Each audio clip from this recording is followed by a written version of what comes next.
Now coming to the electrical properties of solids. Last class we have discussed about the defects in solids. Today we will see the electrical property and the magnetic properties of solids. First we will come to the electrical property of solids. That is electrical property of solids. Electrical property of solids, we can say that. Fine, we will say this property. Generally, you find the conductivity of electrical conductivity, I mean to say, it ranges from 10 to the power minus 20 ohm inverse meter inverse to 10 to the power 7 ohm inverse meter inverse, 10 to the power 7. That means total is how much it is? 27 units are there. 27, we can say that. 10 to the power that is what you can say minus 20 to 10 to the power 7 ohm inverse meter inverse. Generally metals have got a conductivity of 10 to the power 7 ohm inverse meter inverse. Metals like silver, copper, gold, aluminium, they have got a conductivity of 10 to the power 7 ohm inverse meter inverse, we can say that. Now the conductivity of the conductors, because there are three types, based on electrical conductivity we have got three types of, what is that? Solids. What are the three types of solids? One is your conductors, another is your semiconductors, and the third is your insulators. What I said you? On the basis of conductivity, electrical conductivity, I have got three types of solids. One is your conductors, another is your semiconductors, and third is your insulators. In conductors, the conductivity, in case of conductors, the conductivity ranges from 10 to the power 4 to 10 to the power 7 ohm inverse meter inverse, where 10 to the power 7 is for the metals, we can say that the conductivity ranges from. Alright, clear? 10 to the power 4 to 10 to the power 7. Now in case of insulators, the conductivity ranges from, in case of insulators, in insulators the conductivity ranges from 10 to the power minus 10 to 10 to the power minus 20 ohm inverse meter inverse. Alright, in case of what you can say semiconductors, in case of semiconductors the conductivity ranges from, that is nothing but it is 10 to the power minus 20 to 10 to the power, what you can say that is already, sorry, already I have written it, 10 to the power minus 10 to 10 to the power minus 20. We can say that in case of insulators, but in case of semiconductors it ranges from 10 to the power minus 6 to 10 to the power 4. We can say that 10 to the power minus 6 to 10 to the power 4. Same thing, ohm inverse, meter inverse. The conductivity ranges from, we can say that in case of that is semiconductors, we can say. Clear? Achha. Now you got the conductivity. Alright, conductors is the most best conductive, insulators, then semiconductors, we can say that. Now next is the question comes here that if you see the number of free electrons, alright, which you have read in lower classes, the number of free electrons which is present per meter cube is more in case of conductors. Alright, it is more in case of conductors. Generally the number of free electrons ranges from 10 to the power 40 to 10 to the power 45 per meter cube, the number of free electrons in case of conductors. Very large, very large. Alright, in case of semiconductors it ranges from 10 to the power 20 to 10 to the power not 20, 10 to the power 10 to 10 to the power 15, we can say that in case of semiconductors. The number of free electron ranges per meter cube, I am talking to you.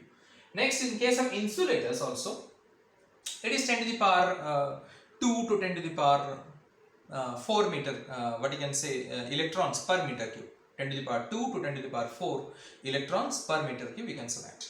Clear?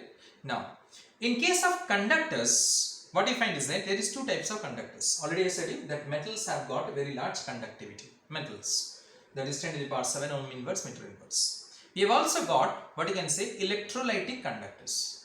The difference between metallic conductors and electrolytic conductors, already I have said you, that electrolytes conduct electricity by the help of free ions in the aqueous solution state or in the molten state.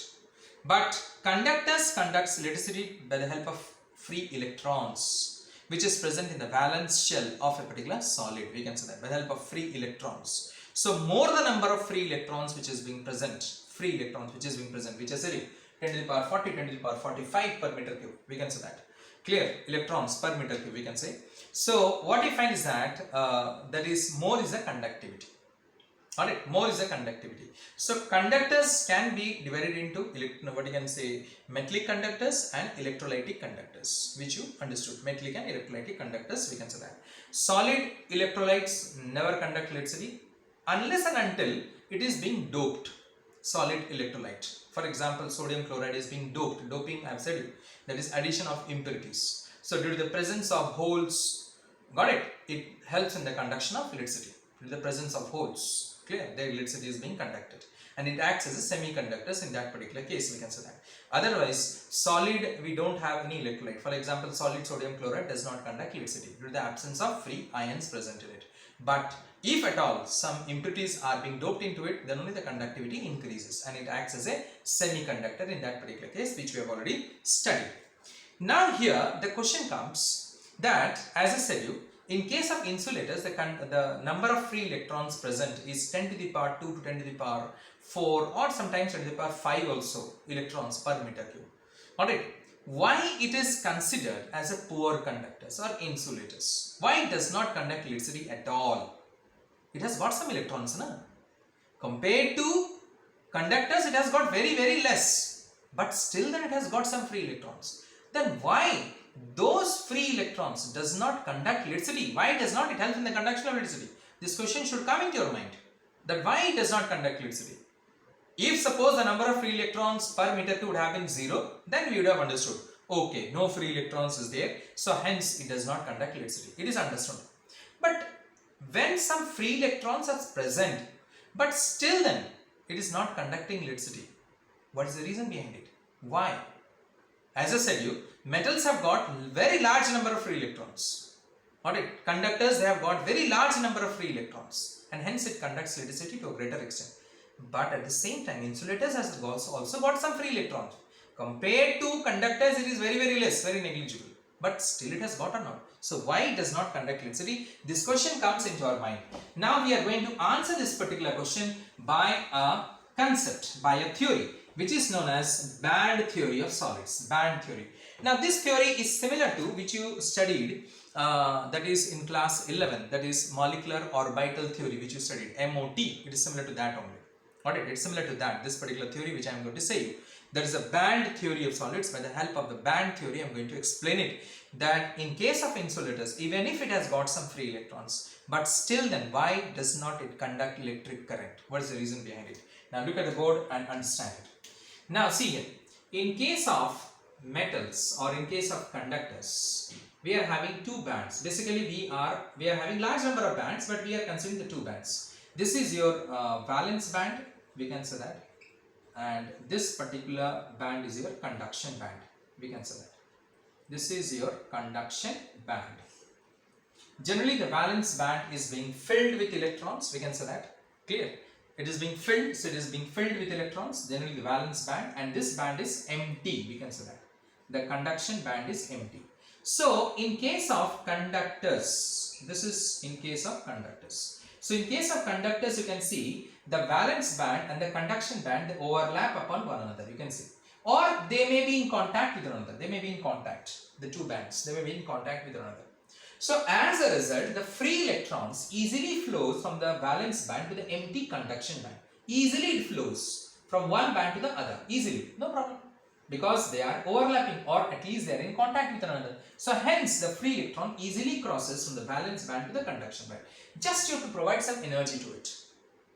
Just you have to provide a little bit of energy, then you will find, energy means potential difference you need to provide, then you will find the electrons will move from one end to the other end very easily, without any hindrance, due to which we consider conductors as very good conductors, large conductivity, which is 10 to the power 4 to 10 to the power 7 ohm inverse, meter inverse. Alright, we have already studied this. I think it's clear to you.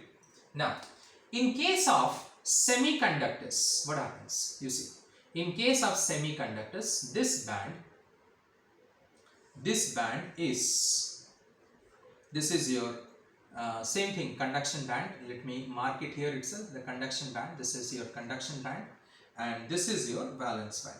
And this particular gap you can see between the conduction band and the valence band is small gap, you can see, which is known as a forbidden energy. we can say. Forbidden energy, a gap you can see. Now this you can find in case of what? Semiconductors. Now let me draw it for insulators also, so that we can compare it. Now this is your what you can say, conduction band, which is empty. Of course, conduction band is generally empty, and this is your valence band, which is being full. And this particular diagram I have done it for insulators. In case of insulators, so you can see the same forbidden energy. You see the gap here, how large a gap we are having it. So in case of, what you can find is that there is a small energy gap. That's a forbidden energy. There's a small energy gap. And in case of insulators, you can see, this is your insulators. This I have done for semiconductors. In case of insulators, you can see the energy gap is so large. Now listen here. In case of insulators, even if some free electrons which are talking to you, 10 to the power 2 to 10 to the power 5 or 4 electrons per meter cube, whichever is there, whatever the free electrons is being there, they do not manage to cross from the valence band to the empty conduction band due to the presence of large energy gap between them. Even if you provide some potential difference, even if you provide some energy to it, still then, due to the presence of large energy gap, the forbidden energy which is large, so they do not manage to cross from the valence band to the conduction band, due to which it behaves as an insulators. What is my point now? That has got some free electrons. So you may say, sir, why it does not? It may conduct electricity to a small extent also, but it can conduct, but it's not conducting. Why? Due to the presence of this large energy gap, the electron does not manage. It will not jump from here to here, isn't it? It does not manage to cross this due to the presence of large energy gap. But in case of semiconductors, you can see this energy gap is small. So when you provide some energy means when you are heating it, what happens?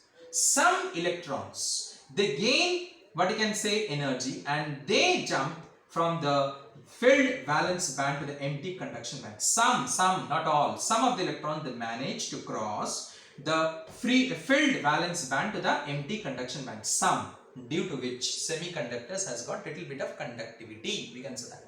Little bit of conductivity. Alright, which I talked to you. Clear? It has got little bit of conductivity. But in case of insulators, as this gap is very large, so even if you provide energy to it, they do not manage to cross from the filled valence band to the empty conduction band, due to which it behaves as an insulators. Now I think it's clear to you, this particular thing. So what we conclude from here, that by increasing the temperature, listen carefully, by increasing the temperature, the conductivity of the semiconductors can be increased. By increasing the temperature, because by increasing the temperature, some of the electrons will manage to cross from the valence band to the conduction band. So conductivity of semiconductors increases with increase in temperature, but conductivity of the metals decreases with increase in temperature, because it was passing. Electrons was easily moving from one end to the other end, from the valence band to the conduction band. If you provide energy, what will happen? Apart from the free electrons, atoms and molecules also gains energy. And these atoms and molecules will provide obstruction to the path of the free electrons, due to which resistance increases and hence conductivity decreases. So metallic conductivity decreases with increase in temperature, but the conductivity of a semiconductor increases with increase in temperature. Remember it. Alright, so this is about the electrical conductivity, so to say. Understood? Electrical conductivity in what? In case of solids. That is metals, that is conductors, semiconductors and insulators. Thank you.